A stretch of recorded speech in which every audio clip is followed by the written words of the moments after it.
Avec STM Transport Voyageurs, une nouvelle façon de voyager.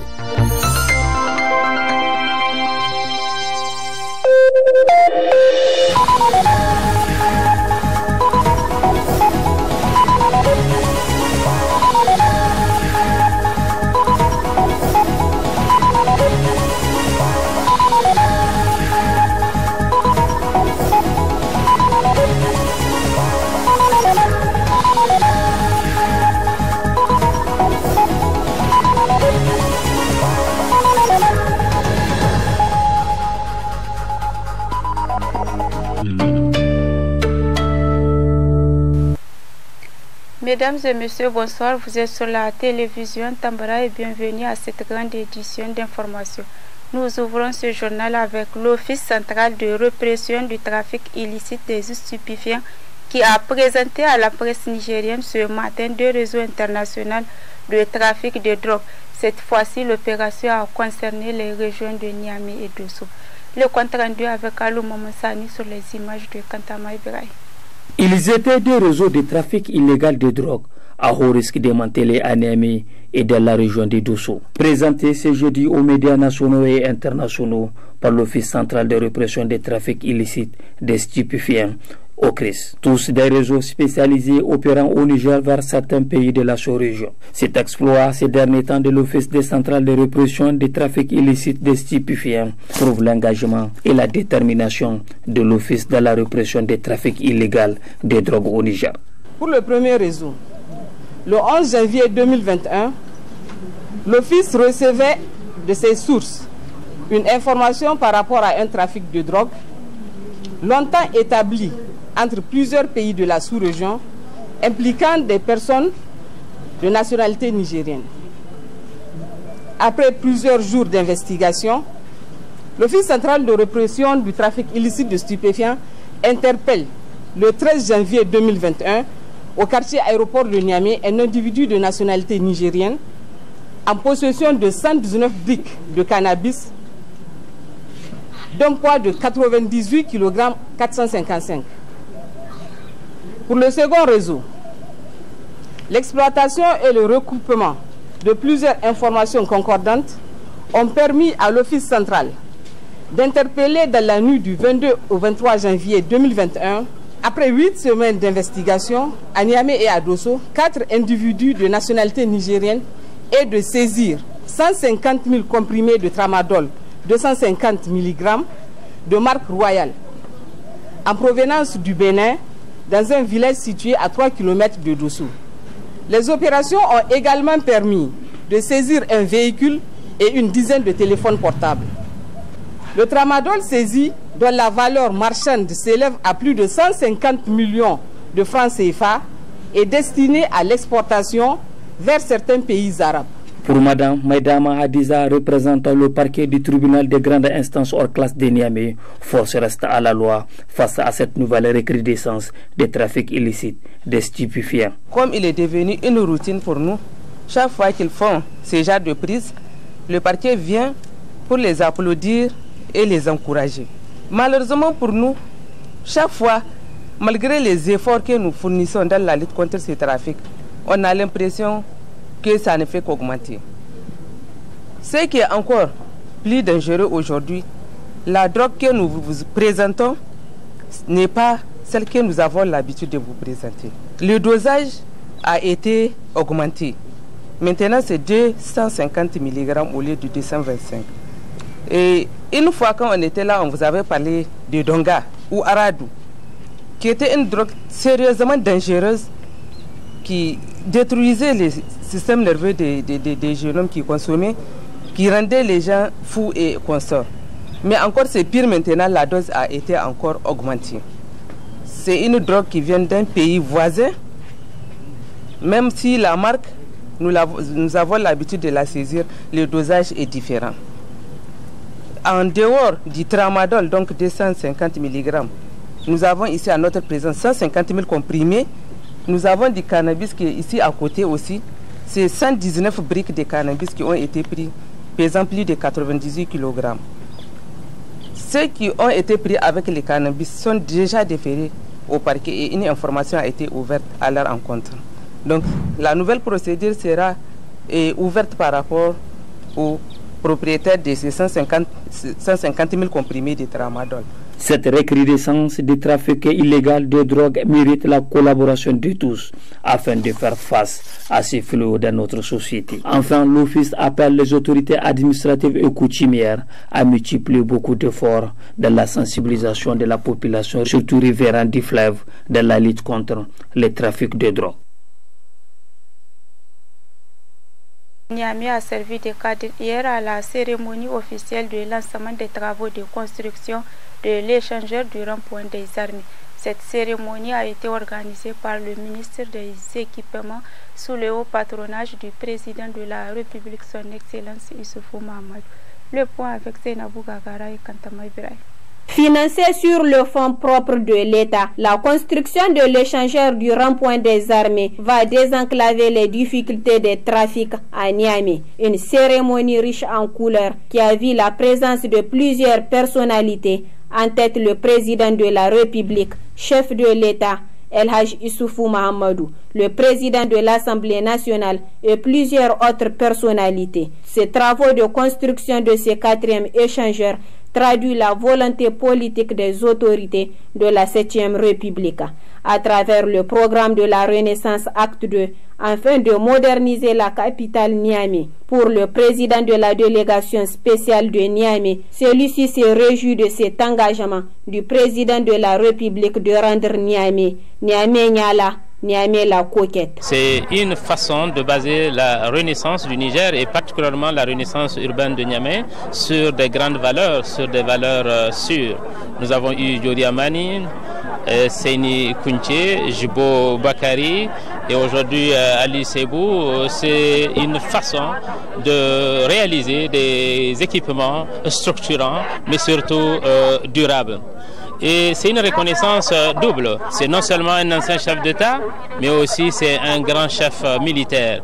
Cette place s'appelle la place de l'armée. Donc aujourd'hui, c'est une gratitude double que le président de la République porte non seulement au général Ali Chebou, mais aussi à l'armée nigérienne aujourd'hui, qui est en train de faire un travail remarquable dans la sécurisation de notre pays. Prenant la parole au lancement des travaux de ce 4e échangeur, le ministre de l'Équipement par intérim est revenu sur les différentes réalisations relatives à la modernisation de la ville de Niamey. Au cours des 10 dernières années, la ville de Niamey a été dotée de diverses infrastructures, notamment routières, aéroportuaires, hôtelières, un centre de conférence moderne, des immeubles administratifs et des aires de repos qui de nos jours font sa fierté.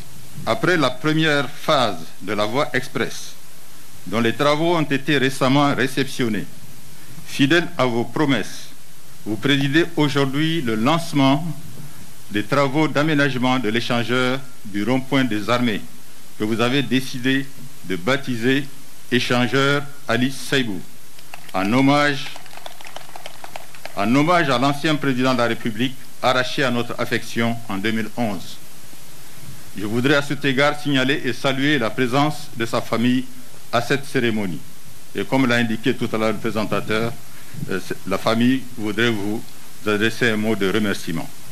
Mesdames et messieurs, cet important ouvrage est composé de 2 viaducs à poutres en béton armé, un ouvrage de transfert en béton armé, une rampe de béton armé d'accès à l'ouvrage de transfert, 4 rampes en terre armées et accès au viaduc, et une trémie pour assurer la fluidité du trafic d'est en ouest. Ces travaux, une fois achevés, permettront d'optimiser l'utilisation de la voie express et de désengorger ce carrefour, l'un des principaux de la ville de Niamey. Ces travaux de construction du 4e échangeur seront exécutés par l'entreprise Soja Satom en hauteur de 30 milliards de francs CFA sur 26 mois. Après l'échangeur Malibero, l'échangeur des Martyrs, l'échangeur Jori Hamani, c'est l'échangeur Ali Seibou. Un joyau qui facilitera sans nul doute la libre circulation à Niamey. Une infrastructure routière qui répondra aux normes nationales et internationales d'autre part. Relativement à cette cérémonie de construction de l'échangeur Ali Cheibou au rond-point des armées, était présente la famille de l'ancien chef de l'État, le général Ali Cheibou. Suivez ce compte rendu. Lancé le mercredi dernier, les travaux de construction de l'échangeur du rond-point des armées pour doter Niamey, la capitale, des infrastructures routières modernes. Le président de la République, El Haj Issoufou Mahamadou, a aussi honoré la mémoire de l'ancien chef d'État, le général Ali Cheibou, en baptisant ses 4e échangeur Ali Cheibou. Le secrétaire général du gouvernorat de la région de Niamey salue d'une part cette initiative du président de la République à travers la mise en œuvre de son programme de la renaissance du Niger. Monsieur le président de la République, la réalisation de ce projet, objet de la présente cérémonie de lancement, s'inscrit dans la droite ligne de votre stratégie de développement et de modernisation de la ville de Niamey, initiée à travers le programme Niamey-Niala. De par son emplacement, cet échangeur, à ce grand carrefour appelé rond-point 6e ou rond-point des armées, constitue pour nous, habitants de Niamey, un grand et inoubliable cadeau de revoir de votre part. Il me plaît de vous présenter les chaleureuses salutations et toutes les félicitations des populations de Niamey, à vous et à votre gouvernement, pour l'attention toute particulière que vous n'avez cessé de manifester à l'endroit du peuple nigérien en améliorant chaque jour davantage ses conditions de vie à travers vos multiples réalisations et celle dont la région de Niamey a eu le privilège de bénéficier en toute responsabilité historique. Nous rappelons à l'opinion les domaines ci-après. Infrastructure routière. Nous notons la route Est-Ouest, les voies d'accès au 2e pont de Niamey, les 3 échangeurs, Mali-Béro, rond-point des Martyrs, échangeur Diori Hamani, la reprise des boulevards de l'Azawad et de l'Ader, la réalisation de la route Niamey, Goudel Tonibia Tondoukware et le boulevard Askia Mohamed. La construction de 21 km, phase 1 de la voirie urbaine de Niamey appelée boulevard Tanimoun. Dans les autres domaines, Excellence pour accueillir vos illustres hôtes du sommet de l'IA, vous avez initié la rénovation totale de l'aéroport international Diori Hamani, aujourd'hui un fleuron dans la sous-région. Une voie express de 19 km pour relier le centre-ville en un temps record. Et pour couronner le tout, vous avez procédé à la construction dans le même délai de plusieurs infrastructures hôtelières de grand standing et d'un superbe et majestueux centre de conférence Mahatma Gandhi qui fait aujourd'hui de Niamey un des grands centres de rencontres en Afrique. Présente à la cérémonie, la famille de l'ancien chef d'État Ali Cheibou n'a pas manqué d'exprimer ses sentiments de satisfaction d'avoir honoré la mémoire d'un grand homme d'État. Au nom de la famille Feu Général Ali Cheibou, de vous adresser leurs sincères remerciements au président de la République, en particulier, qui a bien voulu honorer et immortaliser la mémoire de notre défunt père en baptisant cette infrastructure échangeur général Ali Cheibou. C'est le lieu ici de le souligner solennellement que la famille Ali Cheibou a été profondément touchée par cet honneur que vous venez de nous faire. Les mots nous manquent pour exprimer notre gratitude. Mais nous nous contentons de vous dire un grand merci.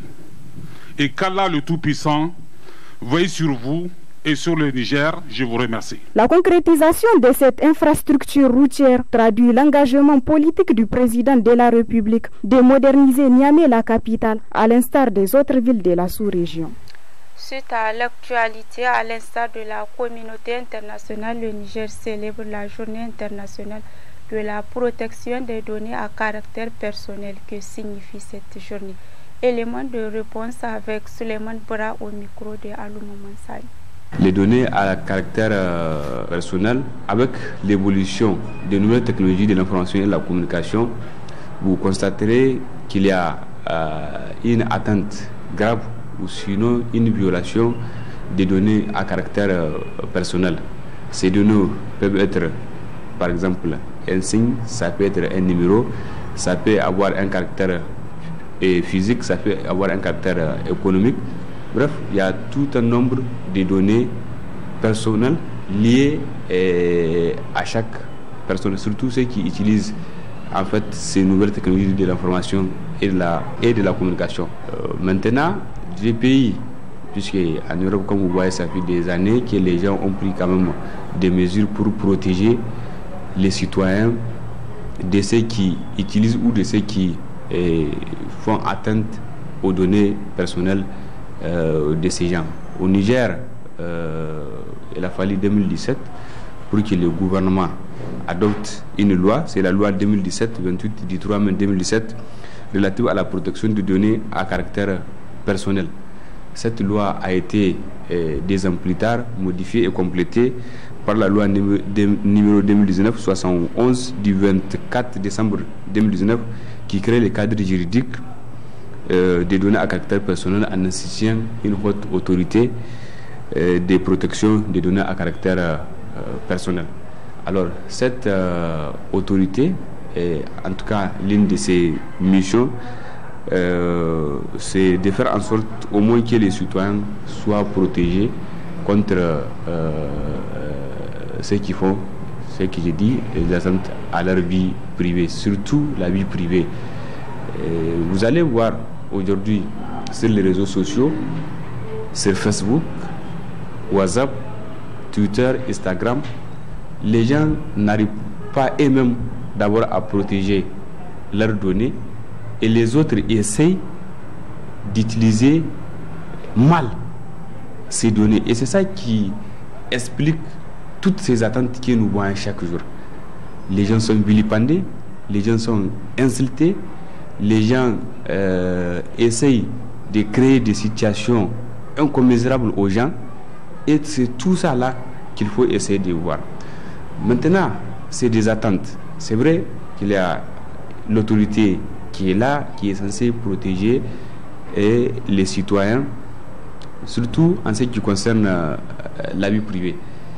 Je me dis qu'il va falloir profiter de cette journée pour non seulement rappeler aux citoyens, puisque chacun de nous a quand même un rôle à jouer, pour d'abord protéger soi-même ces données et aussi de connaître les lois en la matière pour voir si quelqu'un essaye de ternir ton image ou d'utiliser à d'autres fins tes données, quelles sont les voies et moyens qu'il faut aller pour quand même en tout cas se donner les moyens de les poursuivre, mais aussi de protéger ceux qui les font. Peut-être il se peut que les gens les font, c'est parce que quelque part ils ne savent pas qu'il y a des lois en la matière qui protègent tout citoyen contre l'utilisation des données à caractère personnel. Et c'est ce que nous devons tous faire, puisque aujourd'hui nous ne pouvons pas nous débarrasser de ces nouvelles technologies de l'information et de la communication, notamment les réseaux sociaux, Facebook, WhatsApp, Twitter, Instagram. Donc, il y a beaucoup de gens, que ce soit au Niger et dans le monde, qui sont victimes de ces gens qui utilisent ou disons qui abusent même de leurs données personnelles à d'autres fins. Donc, il va falloir qu'on essaye de regarder, surtout même la haute autorité, de voir comment il faut sensibiliser les gens, surtout que c'est une jeune institution, s'il faut le dire. La loi a été adoptée en 2017, l'institution a été créée en 2019. Maintenant, elle a été installée tout récemment en 2020. Donc, j'espère que d'ici là, elle va se donner les moyens au moins de sensibiliser les Nigériens sur l'importance de protéger les données à caractère. Parlant des poubelles dans les taxis dans cette édition, une initiative des atouts de la ville de Niamey. L'objectif de cette décision est d'impliquer les conducteurs des taxis dans la gestion d'état des déchets pour un environnement sain. Relativement à cette question, notre reporter s'est entretenu avec le secrétaire général des syndicats nationaux des conducteurs de taxis, Mamadou Gamati. Sur l'initiative du Haut Commissariat à la modernisation de l'État, en collaboration avec la ville de Niamey, ils ont, lors d'une formation, une session de formation organisée à l'intention des chauffeurs de taxis et Faba, entre autres modules, il y a le module en tout cas qui concerne l'insalubrité. Donc les réflexions étaient parties de comment faire pour installer des poubelles dans les taxis afin d'éviter ce que nous voyons que les gens jettent, en tout cas les déchets sur la route. Donc c'est comme ça qu'ils nous ont approchés en tant que structure syndicale. Donc nous avons proposé un sac poubelle qu'on va mettre en tout cas dans les taxis. Donc un sac poubelle que nous avons conçu qui ne dérange ni les passagers ni en tout cas les chauffeurs, et un sac poubelle imperméable qui au cas où même si on met des déchets liquides qui ne coulera pas. Donc c'est ainsi que ce sac a été validé par en tout cas les participants et aussi les services de l'environnement. Donc le Haut Commissariat à la modernisation de Niamey a conçu 120 sacs poubelles pour une phase pilote. Donc ils ont donné 10 sacs poubelles par syndicat de taxis et minibus à partager aux camarades.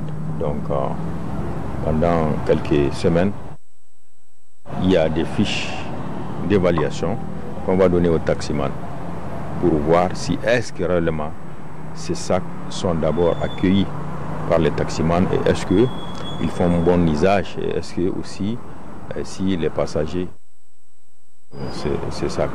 Donc c'est ainsi que ça a démarré et l'impression que nous avons c'est que tous ceux qui ont bénéficié de ces sacs sont satisfaits et qu'ils nous ont dit que vraiment les passagers ont commencé à utiliser ces sacs. Donc ça rentre dans le cadre de garder notre ville propre. Point final de cette édition d'information. Merci à vous de l'avoir suivi. Restez en compagnie des prochaines éditions de la RTVT.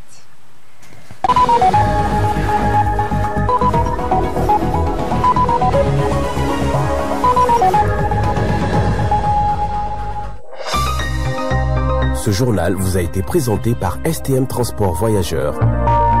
Une nouvelle façon de voyager.